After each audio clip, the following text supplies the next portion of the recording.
Di sisi lain, Saudara, pemerintah Kabupaten Tangerang berencana mencarikan lahan permukiman agar warga tidak mendirikan rumah di dekat TPA Jatiwaringin. Layanan kesehatan bagi warga terdampak asap juga terus disiagakan bagi warga terdampak.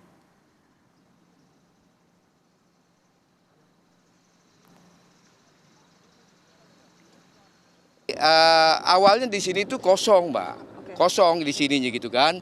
Karena ini mereka punya tanah sehingga dia bangun rumah begitu kan. Awalnya kosong jauh dari pemukiman karena ini sejak kita dirikan ini tahun 1993 kosong begitu kan. Tapi ternyata sesuai dengan perkembangan mereka tinggal di sini. Tapi sekarang ya beberapa waktu yang lalu sudah kita ingatkan kepada mereka jangan lagi membangun di sini. Nanti akan kita carikan lahan dikonversikan dengan program dari pemerintah daerah. Penanganannya apa? Ya, yang penanganan yang dilakukan oleh Pemda itu Dinas Kesehatan setiap 2 minggu sekali mereka kita periksa kesehatannya. Sebelum terjadi ini pun udah lama sekali. Setiap 2 minggu sekali kita periksa kepada mereka dan alhamdulillah mereka juga mengikuti apa yang telah dilaksanakan program dari pemerintah daerah.